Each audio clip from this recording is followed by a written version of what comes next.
Hello students, welcome back to our channel. आज हम solve करेंगे क्वेश्चन नंबर 5। क्वेश्चन है give the general entries for the forfeiture and reissue of shares. ठीक है, इसमें अपने को 4 क्वेश्चन दे रखे हैं।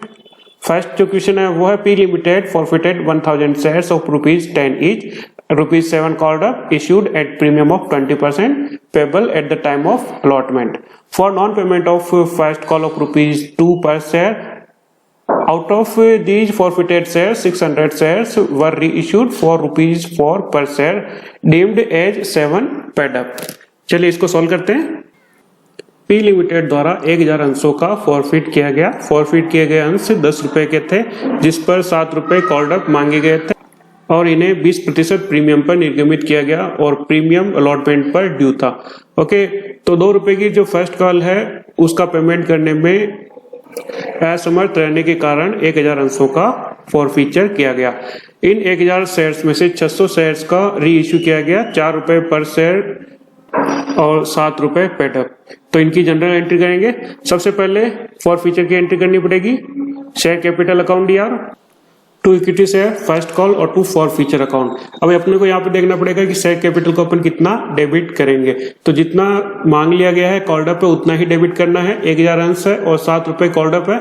ठीक है, तो 7000 अपन डेबिट करेंगे शेयर कैपिटल को। प्रीमियम को हम डेबिट नहीं करेंगे क्योंकि इस पर जो 20% प्रीमियम मतलब 2 रुपए इसके ऊपर प्रीमियम है जो कि ड्यू है अलॉटमेंट पर, और जो अलॉटमेंट की राशि वो प्राप्त हो चुकी है क्योंकि जो ड्यू था, जो डिफॉल्टर शेयर होल्डर है उसने फर्स्ट कॉल का पेमेंट नहीं किया। इसका मतलब इसने अलॉटमेंट पर पेमेंट कर दिया है और इसका मतलब ये भी हुआ है कि इसने प्रीमियम का भुगतान भी कर दिया है। यदि प्रीमियम का भुगतान प्राप्त हो जाता है तो हम ये मान के चलते हैं फॉरफीचर में कि वह जो शेयर है वो विदाउट प्रीमियम है और उस टाइप से अपने को एंट्री करनी होती है। ठीक है, तो अपने को प्रीमियम आ चुका है तो प्रीमियम को अपने को डेबिट नहीं करना है। ओके, अब अपने को जो ड्यू कॉल है उसको लिखना है। फर्स्ट कॉल 2 रुपए की ड्यू है। ठीक है, तो 1000 × 2 2000 रुपए। 7 कॉल्ड अप है 7 रुपए, जिसमें से 2 रुपए का भुगतान इसके द्वारा नहीं किया गया, तो इसका मतलब हुआ कि 5 रुपए आ चुके हैं। ठीक है, जो रुपए आ चुके हैं उसे फॉरफीचर अकाउंट में क्रेडिट करेंगे। तो ये आएगा अपने पास 5000 रुपीज। तो ये हो गई अपने पास फॉरफीचर की एंट्री। अब अपने को करनी है री इश्यू की एंट्री। 1000 शेयर्स फॉरफिट किए गए, इनमें से 600 शेयर ही री इश्यू किए गए और री इश्यू पर 4 रुपए आ रहे हैं और 7 रुपए पेड अप, मतलब 3 रुपए का इस पर भी डिस्काउंट दिया गया। तो इसकी एंट्री होगी bank account DR, forfeiture account DR to share capital. तो बैंक से कितने रुपए आ रहे हैं देखो, 4 रुपए के हिसाब से 600 अंशों पर 2400 रुपए। ठीक है, और डिस्काउंट दिया 3 रुपए के हिसाब से 600 × 3, तो ये आएगा अपने पास 1800 रुपए जो हम लेंगे। 1800 रुपए हम लेंगे फॉरफीचर अकाउंट से और शेयर कैपिटल में बराबर अमाउंट 7 रुपए के हिसाब से 600 अंशों पर 4200 रुपए। यहाँ पे अपन ने देखा है कि फॉरफीचर में 1800 रुपए, फॉरफीचर अकाउंट को 1800 रुपए से डेबिट किया गया क्योंकि अपने पास फॉरफीचर अकाउंट में 5000 रुपीज आए हैं। ठीक है, ये संबंधित है 1000 अंशों से और अपन वापस री इश्यू कर रहे हैं 600 अंश। ठीक है, तो 600 अंशों से संबंधित जो राशि है उतनी राशि जो फॉरफीचर में आ चुकी है 600 अंशों से संबंधित, उसमें से 1800 रुपए का अपन ने डिस्काउंट दे दिया। ठीक है, अब अपने को उनमें से जो बचा हुआ अमाउंट है वो ट्रांसफर करना पड़ेगा कैपिटल रिजर्व में। ठीक है, तो 600 अंशों से संबंधित फॉरफीचर अकाउंट में कितने रुपए पड़े हुए हैं। ये जो 5000 रुपए फॉरफीचर में अकाउंट में पड़े हुए हैं वो 1000 अंशों से संबंधित है। इसका मतलब ये हुआ कि 5 रुपए प्रति अंश आ चुके हैं। तो 600 अंशों पर कितने रुपए आ चुके होंगे, तो 600 × 5 तो 3000 रुपए। ओके, तो हम 3000 इसमें शामिल है।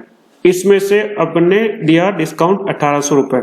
1800 रुपए डिस्काउंट देने के बाद में जो बैलेंस अमाउंट बचेगा जो कि है 1200 रुपए, उसे हम ट्रांसफर करेंगे कैपिटल रिजर्व अकाउंट में। तो एंट्री होगी forfeiture account DR to capital reserve account और अमाउंट आएगा 1200 रुपए। तो इसमें जो महत्वपूर्ण है वो फॉरफीचर अकाउंट का ही है क्योंकि 1000 अंश अपन ने फॉरफिट किए थे और उनमें से 600 अंश ही अपन ने री इश्यू किए। तो 600 अंशों से संबंधित फॉरफीचर अकाउंट में जो राशि पड़ी हुई है इनमें से जितना डिस्काउंट दिया गया उसको लेस करके अपने को ट्रांसफर करना है कैपिटल रिजर्व में। ठीक है, 5 रुपए के हिसाब से 5000 रुपए आए थे 1000 अंशों से, और 600 अंशों का जो पार्ट है वो है 600 इंटू 5, 3000 रुपए।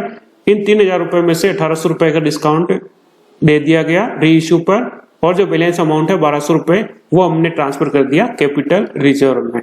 ठीक है, ये first question complete.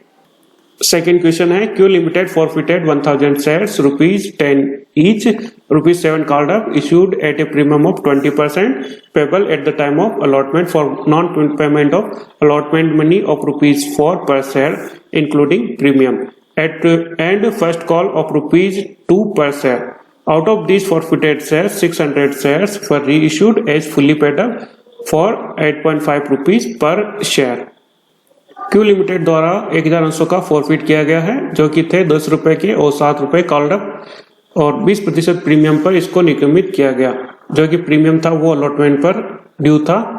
Non payment of allotment राशि का भुगतान न करने के कारण जो कि 4 रुपए है, जिस पर प्रीमियम भी इंक्लूड है, और फर्स्ट कॉल राशि 2 रुपए का भुगतान नहीं करने के कारण फॉरफीचर किया गया। इन 1000 अंशों में से 600 अंश वापस री इश्यू किया गया, फुली पेड अप है, और 8 रुपए 50 पैसे पर शेयर के हिसाब से री इश्यू किए गए। चलिए स्टार्ट करते हैं। सबसे पहले अपने को फॉरफीचर की एंट्री करनी पड़ेगी। फॉरफीचर की एंट्री करने से पहले अपने को ये थोड़ा सा नोटिस करना पड़ेगा कि इस पर प्रीमियम भी है 20%, मतलब 2 रुपए इस पर प्रीमियम है, 7 रुपए कॉल्ड अप है, और मीन्स 2 रुपए इस पर प्रीमियम इंक्लूड करने पर 9 रुपए टोटल मांगे गए कंपनी द्वारा। और जो प्रीमियम की राशि है वो अलॉटमेंट पर ड्यू है, और जो फॉरफिट किए गए शेयर उस पर अलॉटमेंट की राशि भी प्राप्त नहीं हुई है। इसका मतलब इस पर जो प्रीमियम भी प्राप्त नहीं हुआ है। यदि प्रीमियम प्राप्त नहीं होता है तो प्रीमियम को भी डेबिट करना पड़ेगा शेयर कैपिटल के साथ। ठीक है, एंट्री होगी शेयर कैपिटल अकाउंट या सिक्योरिटी प्रीमियम अकाउंट या to share allotment account, to share first call और टू शेयर फॉरफीचर अकाउंट। तो शेयर कैपिटल में अपन डेबिट करेंगे जितनी राशि मांग ली गई है। 10 रुपए का शेयर है, 7 रुपए मांग लिए गए हैं, तो अपने को शेयर कैपिटल में 7000 रुपए डेबिट करना होगा। सिक्योरिटी प्रीमियम भी ड्यू रह गया है 2 रुपए के हिसाब से 1000 अंशों पर 2000 रुपए। ठीक, शेयर अलॉटमेंट पर कितना ड्यू है, तो शेयर अलॉटमेंट पर 4 रुपए मांगे गए थे जिसमें प्रीमियम इंक्लूड है। ठीक है, तो 1000 इंटू 4 तो 4000 रुपए शेयर अलॉटमेंट पर ड्यू है, तो इसे करेंगे हम क्रेडिट। फर्स्ट कॉल पर कितने रुपए मांगे गए थे, 2 रुपए मांगे गए थे, तो 2000 रुपए अपन क्रेडिट करेंगे शेयर फर्स्ट कॉल में। और जो रुपए आ चुके हैं उसे करना है फॉरफीचर अकाउंट में। यहाँ पे अभी फिलहाल बैलेंस लिख देते हैं, 7 और 2 9 में से 4 और 2 6 गए, कितने रहे 3000 रुपए। फॉरफीचर अकाउंट में जो राशि आती है वो राशि डिफॉल्टर शेयर होल्डर द्वारा चुका दी गई है। तो डिफॉल्टर शेयर होल्डर द्वारा कितनी राशि चुका दी गई है, 9 रुपए में से 6 रुपए नहीं चुकाए, मतलब 3 रुपए इस डिफॉल्टर शेयर होल्डर द्वारा आ चुके हैं। तो 1000 अंशों पर 3 रुपए के हिसाब से बनेगा अपने पास 3000 रुपए। ओके, तो ये हो गया अपने पास से फॉरफीचर की। अब अपने को री इश्यू की एंट्री करना है। तो 1000 अंशों में से 600 अंश ही वापस री इश्यू किए जा रहे हैं, और उन पर 8 रुपए 50 पैसे के हिसाब से बैंक में पैसे आ रहे हैं। तो बैंक अकाउंट दिया, फॉरफीचर अकाउंट दिया टू शेयर कैपिटल। तो बैंक में कितने पैसे आ रहे हैं, 8.50 इंटू 600। फॉरफीचर अकाउंट दिया टू शेयर कैपिटल अकाउंट।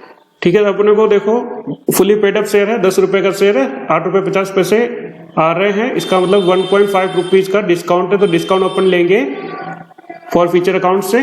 तो डिस्काउंट आएगा 1.5 इंटू 600 900 रुपीज, और कैपिटल अकाउंट में अपने को क्रेडिट करना पड़ेगा 600 इंटू 10 6000 रुपए।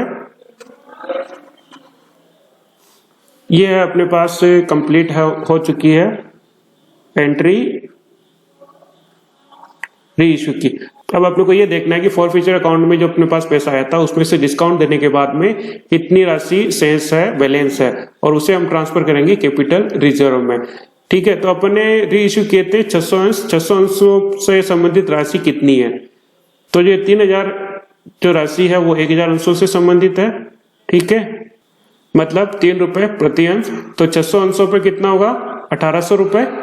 ठीक है, 1800 में से अपन ने 900 रुपए का डिस्काउंट दे दिया है, तो शेष अमाउंट 1800 माइनस 900, तो 900 रुपए बचेंगे जिसे हम ट्रांसफर करेंगे कैपिटल रिजर्व में। तो एंट्री होगी फॉर फ्यूचर अकाउंट दिया टू कैपिटल रिजर्व अकाउंट 900 रुपए अपन ट्रांसफर करेंगे कैपिटल रिजर्व में, जो कि बैलेंस है फॉर फ्यूचर अकाउंट का। तो इसको वापस से देख लेते हैं। 3000 रुपए फॉर फ्यूचर अकाउंट में पड़े हुए हैं, जो कि 1000 अंशों से संबंधित है। ओके, तो एक अंश पर 3 रुपए आ चुके हैं, तो 600 अंशों पर 1800 रुपए आ चुके हैं। ओके, इन 600 अंशों का अपन री इश्यू कर रहे हैं, तो अधिकतम 1800 रुपए का डिस्काउंट दिया जा सकता है, लेकिन अपन ने डिस्काउंट इन 600 अंशों पर 900 रुपए ही दिया। तो 1800 में से 900 रुपए का डिस्काउंट देने के बाद में जो बैलेंस अमाउंट बचेगा 900 रुपए, उसे ट्रांसफर करेंगे अपन कैपिटल रिजर्व में। तो एंट्री होगी फॉर फ्यूचर अकाउंट दिया to capital reserve account. Okay, second complete. Next, R Limited forfeited 800 shares of ₹10 each issued at 30% premium for non-payment of allotment money of ₹5 per share including premium and first call of ₹2 per share. The second and final call of ₹2 has not been called. Out of these 200 shares were reissued at fully paid up for ₹11 per share. 800 अंशों का are limited द्वारा forfeiture किया गया, जो कि 10 रुपए के थे और 30% इस पर प्रीमियम भी था। और जो डिफॉल्टर है उसने अलॉटमेंट राशि जो कि 5 रुपए थी इंक्लूड इसमें प्रीमियम है, और फर्स्ट कॉल 2 रुपए का भुगतान नहीं करने के कारण किया गया, और सेकेंड कॉल या फाइनल कॉल नहीं मांगी गई है। इसका मतलब है कि 10 में से 2 रुपए लेस कर दो, कॉल्ड अप है 8 रुपए। इनमें से 200 अंशों का री इश्यू किया गया और 11 रुपए में री इश्यू किया, मतलब इस पर 1 रुपया प्रीमियम भी री इश्यू पर शामिल है। स्टार्ट करते हैं। सबसे पहले अपन को फॉर फ्यूचर की एंट्री करनी पड़ेगी। तो इसमें पेडअप कैपिटल है 8 रुपए, क्योंकि 2 रुपए मांगे ही नहीं गए हैं, तो 8 रुपए कॉल्ड अप कैपिटल है, पेडअप नहीं है, sorry, called up. Share capital account दिया, सिक्योरिटी प्रीमियम अकाउंट दिया, to share allotment, to share first call और टू फॉर फ्यूचर अकाउंट। तो शेयर कैपिटल को अपने को डेबिट करना है जितना रुपया कॉल्ड अप किया जा चुका है। तो 8 रुपए कॉल्ड अप किए जा चुके हैं और 800 अंश है, तो 6400 रुपए अपन डेबिट करेंगे शेयर कैपिटल में। सिक्योरिटी प्रीमियम को भी अपने को डेबिट करना पड़ेगा, क्योंकि 3 रुपए इस पर प्रीमियम है, और ये जो प्रीमियम है वो इंक्लूड है अलॉटमेंट में राशि पर, और अलॉटमेंट पर जो डिफॉल्टर शेयर होल्डर है वो पेमेंट नहीं कर रहा है। इसका मतलब डिफॉल्टर शेयर होल्डर द्वारा प्रीमियम का भी भुगतान नहीं किया गया, पेमेंट नहीं किया गया। यदि सिक्योरिटी प्रीमियम का पेमेंट नहीं होता है तो उसे हम डेबिट करेंगे 800 अंशों पर 3 रुपए के हिसाब से 2400 रुपए, और शेयर अलॉटमेंट में जो ड्यू है 5 रुपए के हिसाब से 800 इंटू 5। फर्स्ट कॉल पर 2 रुपए, 800 इंटू 2 1600 रुपए, और जो राशि आ चुकी है वो है 10 रुपए का शेयर है, 3 रुपए प्रीमियम, 13 रुपए में से 5 रुपए अलॉटमेंट की राशि नहीं आई, 2 रुपए फर्स्ट कॉल की राशि नहीं आई, और 2 रुपए सेकेंड कॉल की राशि जो अभी तक मांगी ही नहीं गई है। ठीक है, तो 13 में से 9 रुपए नहीं आए, तो कितने रुपए आ चुके हैं? 4 रुपए। तो 4 रुपए को अपन फॉरफिट अकाउंट में क्रेडिट करेंगे, तो 4 इंटू 800 3200 रुपए। ये अपने पास एंट्री कंप्लीट है फॉर फ्यूचर की। अब अपने को री इश्यू करना है, तो री इश्यू 200 अंशों का ही किया जा रहा है और 11 रुपए में किया जा रहा है। इसका मतलब 10 रुपए प्लस 1 रुपए इसके ऊपर प्रीमियम है। तो bank account DR, to share capital और टू सिक्योरिटी प्रीमियम। ठीक है, तो 11 रुपए इंटू 200 2200 रुपए बैंक में आ रहे हैं अपने पास, और 2200 में से शेयर कैपिटल में जाएंगे 10 रुपए के हिसाब से 200 इंटू 10 2000 रुपए, और 1 रुपया प्रीमियम है तो 200 इंटू 1 200 रुपए। यह है कंप्लीट अपने पास री इश्यू की एंट्री। री इश्यू से संबंधित एंट्री करने के पश्चात शेयर फॉर फ्यूचर अकाउंट में पुनः निर्गमित किए गए अंशों से संबंधित जो बैलेंस है उसे ट्रांसफर करना होगा कैपिटल रिजर्व में। ठीक है, तो फॉर फ्यूचर अकाउंट में बैलेंस है 3200 रुपए की, जो संबंधित है 800 अंशों से। ठीक है, तो 4 रुपए प्रति अंश के हिसाब से 800 अंशों पर कुल 3200 रुपए अपन ने शेयर फॉर फ्यूचर अकाउंट में क्रेडिट किया था। लेकिन अपन री इश्यू कर रहे हैं 200 अंश, तो 200 अंशों पर 4 रुपए के हिसाब से 800 रुपए पड़े हुए हैं फॉर फ्यूचर अकाउंट में, और 800 रुपए में से अपन ने डिस्काउंट नहीं दिया, तो टोटल 800 रुपए ट्रांसफर कर देंगे कैपिटल रिजर्व अकाउंट में। फॉर फ्यूचर अकाउंट या टू कैपिटल रिजर्व अकाउंट, और अमाउंट आएगा 800 रुपए। क्वेश्चन का थर्ड पार्ट कंप्लीट है। अब अपन लास्ट पार्ट पे आते हैं। You Limited forfeited 2000 equity shares of ₹10 each issued at 14 rupees per share for non-payment of final call of ₹7 including premium per share. The forfeited shares were reissued as fully paid up for ₹16,000. You limited द्वारा 2000 अंशों का forfeit किया गया जो कि 10 रुपए के थे और 14 रुपए में इन्हें इश्यूड किया गया था, मतलब 4 रुपए इस पर प्रीमियम मांगा गया था और जो डिफॉल्टर है उसके द्वारा 7 रुपए फाइनल कॉल के जिस पर प्रीमियम भी इंक्लूड है चुकाने में असमर्थ रहा। इन अंशों का री इश्यू किया गया और री इश्यू पर 16,000 रुपए प्राप्त हुए फुली पेड अप। सबसे पहले फॉरफीचर की एंट्री करनी होगी तो शेयर कैपिटल को अपन डेबिट करेंगे, साथ ही डेबिट करेंगे सिक्योरिटी प्रीमियम को, क्योंकि इस पर 4 रुपए प्रीमियम भी इंक्लूड है और जो प्रीमियम की जो राशि है वो फाइनल कॉल पर मांगी गई है और फाइनल कॉल का भुगतान इस डिफॉल्टर शेयर होल्डर द्वारा नहीं किया जा रहा। इसका मतलब प्रीमियम की राशि भी प्राप्त नहीं हुई है। यदि प्रीमियम की राशि प्राप्त नहीं हुई होती है तब उसे हम डेबिट करते हैं कैपिटल के साथ में। शेयर कैपिटल अकाउंट दिया, सिक्योरिटी प्रीमियम अकाउंट दिया, to equity share, final call account और टू फॉरफीचर अकाउंट। तो शेयर कैपिटल अकाउंट में डेबिट करेंगे 10 रुपए का शेयर है और 2000 इक्विटी शेयर्स का फॉरफीचर किया गया तो 10 × 2 20,000 रुपए। सिक्योरिटी प्रीमियम अपन डेबिट करेंगे, सिक्योरिटी प्रीमियम की राशि है वो 4 रुपए है और 2000 अंशों पर 4 रुपए के हिसाब से टोटल जो राशि है वो है 8,000 रुपए। क्रेडिट करना है इक्विटी शेयर फाइनल कॉल की जो ड्यू है तो 7 रुपए ड्यू है फाइनल कॉल के और 2000 अंशों पर 7 रुपए के हिसाब से टोटल जो अमाउंट आएगा 14,000 रुपए क्रेडिट करेंगे इक्विटी शेयर फाइनल कॉल में और जो राशि प्राप्त हो चुकी है उसे फॉरफीचर अकाउंट में क्रेडिट करेंगे। ठीक है, तो 7 रुपए की अंतिम कॉल फाइनल कॉल ही ड्यू रही, इसका मतलब 14 में से 7 रुपए निकाल लो तो 7 रुपए आ चुके हैं। तो 2000 अंशों पर 7 रुपए के हिसाब से टोटल अमाउंट जो आ चुका है वो है 14,000 रुपए।